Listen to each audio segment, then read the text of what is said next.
नमस्कार दोस्तों, आज जिस वीडियो को हम देखने वाले हैं वो है हिंदू धर्म के विवाह के साथ वचनों के बारे में।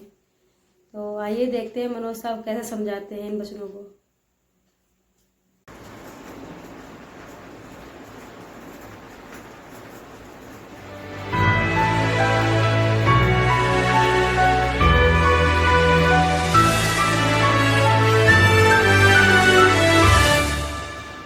जब तक पूरे ना हो फेरे साथ, तब तक दुल्हन नहीं दुल्हा की, तब तक बबुनी नहीं बबुआ की।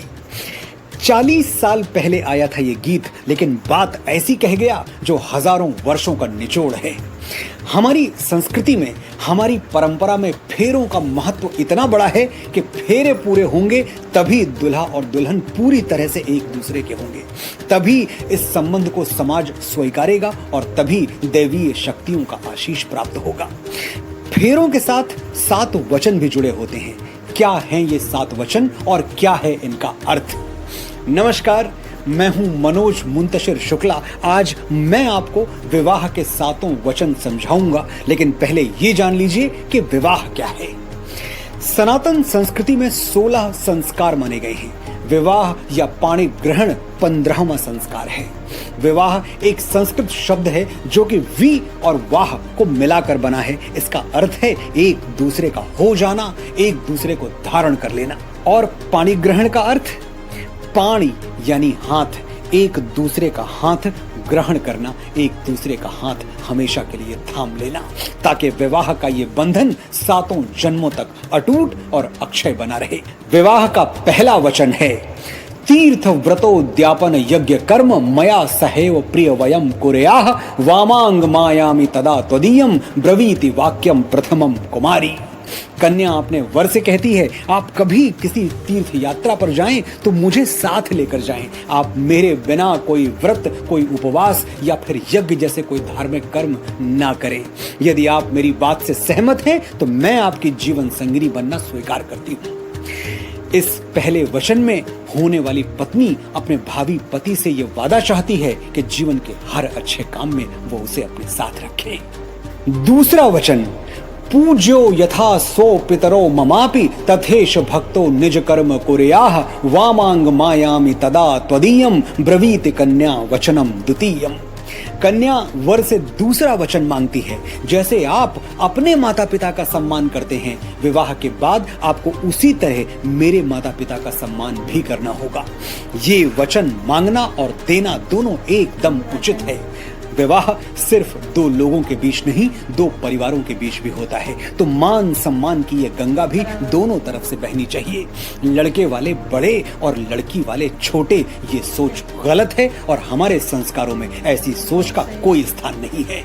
तीसरा वचन, जीवनम अवस्था त्रये मम पालनाम कुर्याः वामांग यामी तदा त्वदीयम ब्रवीति कन्या वचनम तृतीयम। जीवन आनी जानी छाया है। उम्र का सूरज जैसे चढ़ता है वैसे ही उतरता भी है। जो पूरब में उगेगा उसे पश्चिम में अस्त होना ही पड़ेगा। यही संसार का नियम है।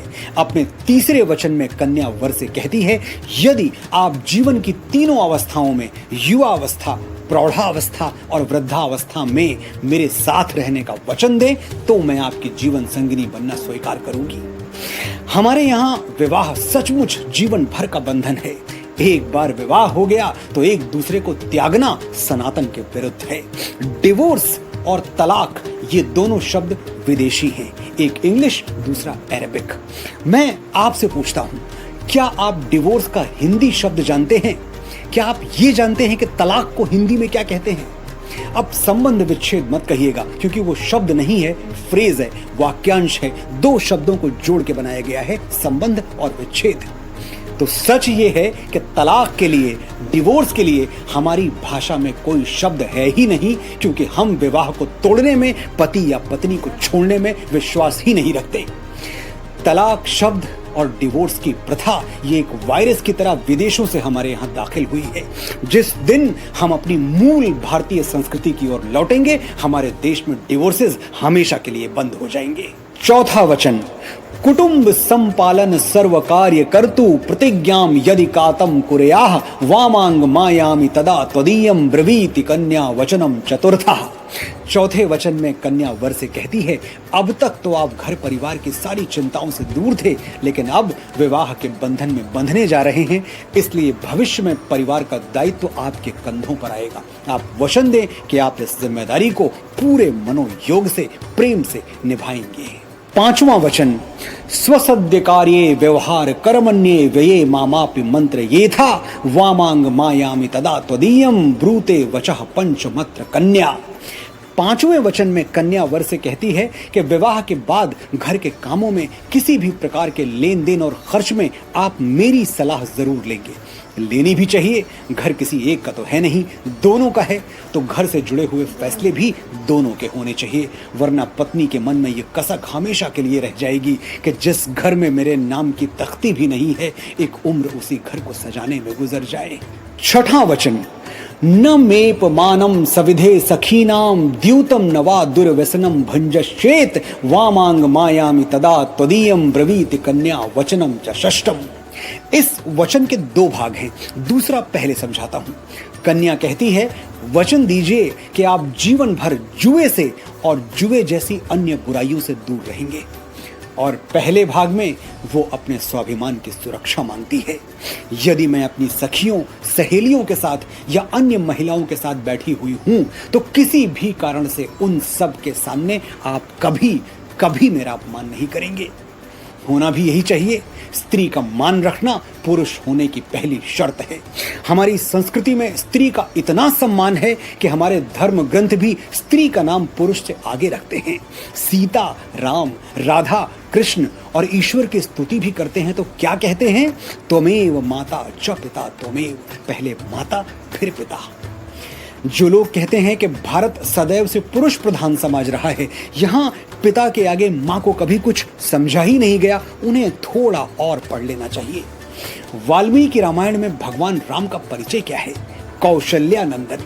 लक्ष्मण का सुमित्रानंदन। महाभारत में श्री कृष्ण का परिचय क्या है? देवकी नंदन और यशोदा नंदन। अर्जुन को क्या बुलाते थे? कुंती पुत्र। और कर्ण का क्या नाम था? राधेय। जो भारत की सही संस्कृति समझेगा वो प्राण दे देगा, लेकिन न खुद किसी स्त्री का अपमान करेगा, न अपने सामने होता हुआ देखेगा। सातवां वचन, परस्त्रियम मातु समाम समीक्ष स्नेहम सदा चेन्मय कांत कूर्या वामांग मायापि तदा त्वदीयम ब्रूते वचः सप्तमत्र कन्या। इस आखिरी वचन में कन्या वर से कहती है, आप वचन दें कि विवाह के बाद अन्य सभी स्त्रियों को माता समान मानेंगे और जीवन पर्यंत हमारे आपसी प्रेम के बीच किसी तीसरे को आने नहीं देंगे। प्यार ऐसा ही होना चाहिए, दो के बीच इतनी जगह ही न रह जाए कि तीसरा दाखिल हो पाए। लहू और इश्क रंग दोनों का फीका हो नहीं सकता, मैं उसका हो चुका हूं, अब किसी का हो नहीं सकता। ये थे विवाह के वो सातों वचन जिनकी नींव प्रेम, विश्वास, त्याग और समर्पण पर रखी गई है। आपने बड़े ध्यान से सुना, बड़े धैर्य से सुना, आपका आभार। मनोज साहब ने समझाया तो बहुत ही सरल भाषा में और समझ में भी बहुत अच्छे से आया है। और ये हमारे हिंदू धर्म में ये हमें बचपन से सिखाया जाता है कि अगर बेटी की डोली उठी है तो उसकी अर्थी ससुराल से वापस ही आएगी। मतलब ये जो हमारे हिंदू धर्म में ये तलाक जैसे कोई शब्द का मतलब नहीं होता है, ना ही कोई तलाक जैसा प्रावधान किया गया है इसमें। और ये हिंदी में क्या इसका मतलब है ये भी नहीं पता। बस यही है कि हमारे हिंदू धर्म में सबसे बड़ी बात तो यही है कि एक बार अगर डोली उठ गई है तो अर्थी वापस आती है। अच्छा, तो आप लोग कमेंट करके बताइए इन सातों वचनों के बारे में आप लोगों को कितना पता था।